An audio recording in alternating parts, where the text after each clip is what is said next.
Welcome back, ARK players, to a brand new video. Now, today's video is going to be a very interesting topic, and I thought many of you guys would agree with this. And I just thought it'd be a really nice video to talk about the current state of gaming, how it links to ARK, and I'm sure many of you guys have been feeling the same. Let's just say over the last 6 years. Now, if you guys do enjoy today's video and you want to see more videos like this, make sure to drop a like and please consider subscribing to the channel for all types of daily content, especially ARK. And let's dive straight in with the video. Also, if you have any hot topics that you guys want me to cover, this could be an issue within ARK, this could be anything like that, and you want me to shed some light on it, I'll be sure to do so if you let me know in the comment section down below. But let's get right into things. So pretty much the idea of this video came from this video, which was Asmongold reacting to this video called Elden Ring is a wake-up call. Now, I know some people aren't the biggest fan of Asmongold. I know he can be quite controversial at some points and everything, but sometimes I sort of like the react videos and to sort of big videos. And this one was from a YouTuber called Legendary Drops, which was called, as I said, Elden Ring is a wake-up call. And basically they go into why Elden Ring is a massive just sort of like, hello gaming community, hello game developers, this is what gaming is, what is popular, why Elden Ring is so popular and why so many other games need to wake up and do the same thing. So we're going to be linking this to ARK today and talking about why ARK still has the potential to be the game it once was and why it really doesn't need to go down this dark path of many microtransactions. So let's read through the points and then let's go back to ARK. So the first one was just from Legendary Drop saying, I'm terrible at Elden Ring, but I love the game. And luckily a lot of people do too. I want more games like this, like Baldur's Gate 3, and that's why I make videos. Thank you for watching, and let's keep supporting the games that matter. And then next up, someone said Elden Ring reminds me of the 90s and 2000s, a time when microtransactions had yet to exist. The Shadow of the Erdtree DLC is what to be known as an expansion pack, a full-sized campaign added onto the base game, a term long lost. And then this person said, it's so sad and pathetic to see how these AAA devs would rather, like, obviously, let's say it in a nicer word, would rather just keep destroying their game on a well-crafted game rather than using it as a framework to improve their games. And this person went on to say, I am just glad Elden Ring is as successful as it is. It just shows people are not fully brainwashed by whatever sludge AAA studios serve us for $70+ every single year. Now, I have felt very, very, I'd say maybe for the last 5 to 6 years, I felt like, you know, I saw gaming going down this dark path of microtransactions. Now, don't get me wrong, when I was 18 and playing Fortnite, I'm now 25, I didn't mind buying the odd battle passes and things like that and the skins, you know, I don't mind all of that. But the only bad thing, in my opinion, that a lot of games got from Fortnite when they saw how successful it actually was the idea of how much money they can make through these microtransactions. Call of Duty released Modern Warfare in 2019. It was probably one of the best CODs for a long time. It was full of microtransactions and battle passes and skins, but it was still acceptable because it was a great game. Now, as the years have gone by before that, companies like the big studios have got so money hungry over, you know, all of these different things they can sell, all of these different skins they can sell, you know, all of this stuff which just doesn't need to be in the game. But obviously they're going to still get thousands of people that buy it. But what they haven't noticed deep down is truly the fan base that they're destroying as part of the game. Now, linking this back to ARK, right? ARK launched in 2015 with ARK Survival Evolved. One of the best survival games still to this day ever to be launched in the gaming community. It was so fun. It had its problems just due to the game, like not running properly and that, you know, and rollbacks and everything like that. But it was so loved because it was its own unique thing and everyone loves dinosaurs.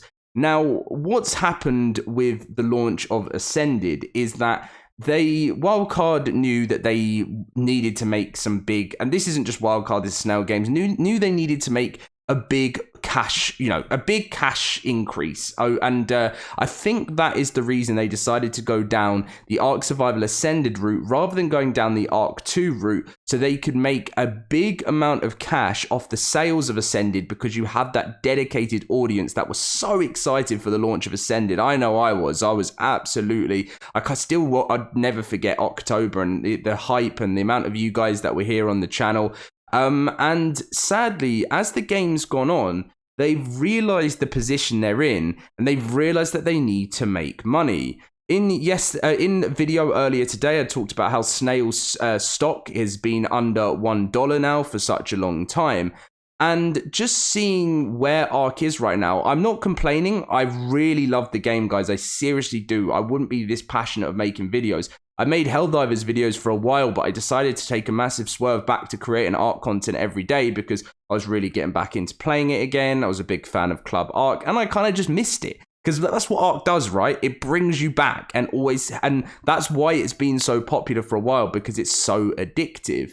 But as time has been going on more and more, we've seen the increase of certain microtransactions coming to the game. And one of the worst ones as of recent, the fantastic tames, which came as kind of part of Bob's Tall Tales with the Oasisaur, but the Oasisaur wasn't too bad when it came to the pay-to-win side of things. But the Pyromane and the direction of ARK going down a place that certain players can have a dinosaur, a creature that someone else won't be able to have unless they pay for it, in my personal opinion, just really, really was just way too far. Now, I am all for the, the cosmetics, when when they released the Power Rangers, right? I was very upset of it at the start because I thought it was going to be some form of hidden ARK Survival Ascended DLC. That was my fault for hyping it up too much in my own mind. But, and they did hype it up a lot on Twitter, to be honest, Wildcard. But, overall, the whole side of this making a new new way of supporting the game by releasing cosmetics, I have absolutely no problem with whatsoever, and I think this is a great way for ARK. But something that does worry me in the near future is that if they get to a stage where they got too kind of desperate for income, the game will just become more of a pay wall. Like, literally just that's the best word I'm going to call for it. And that's not ARK, and it never will be the true version of ARK. We don't want to see $30 to $40 flying dragon dinosaurs in the game, because it would just absolutely kill what we know and love about ARK. Now, you can clearly see when you go onto the Steam charts, you can clearly see that ARK Survival Ascended is doing nowhere near as good as ARK Survival Evolved. That's with live official servers. ARK Survival Evolved's player growth is growing on a daily basis, getting closer now up to the 40,000 player mark, while ARK Survival Ascended is lucky to be touching 25,000 players on the busiest points. Yes, when the maps come out, it will bring back a lot of players, and I do expect to see on the launch of Aberration, ARK Survival Ascended get between 40 to 50,000 players. I do generally believe that will happen, but that is only on the launch of DLCs, and these DLCs are free. If you guys remember, they were going to charge us again for the DLCs from the past, and they decided to change that as people went absolutely insane, saying, how can you charge us twice for DLCs we've already paid for from the past? At the start, it was a remaster, but now they're sort of looking at all these different avenues to make revenue by doing these microtransactions. And as I said, I don't have a problem at all with the cosmetics. I just don't think players should have to buy creatures in ARK. Think of the days of the community votes. Community votes were so much fun. It brought so much love and excitement into the ARK community, and that's what I want to see more. I don't want to be seeing creatures that people have to pay for in order to be able to use. This is a survival game. It is not a game of a mobile game.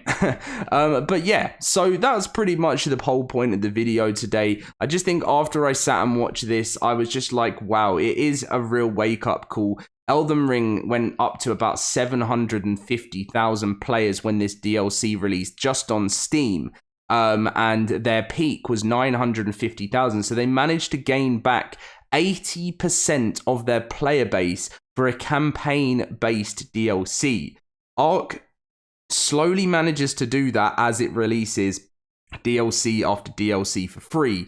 But unfortunately, it's not getting that pull and that pull factor that it had before, because some people can't run the new game because it's way too powerful. And it just overall, people just like ARK Survival Evolved and would rather play all the DLCs because it's already there. The game, when you think of ARK Survival Evolved as a whole, the game is fully ready. It's got every map. It's got mods if you're still on PC, Steam. It's got everything you want. But I do understand for console players, ARK Survival Ascended is the best route because that gives you an opportunity to try all these amazing new features, such as Club ARK. I'm very glad Studio Wildcard didn't go down a paid route for Club ARK. And Jeremy, the CEO, has been very, very insistent that there will never be any form of paid currency in Club ARK because that would absolutely kill it.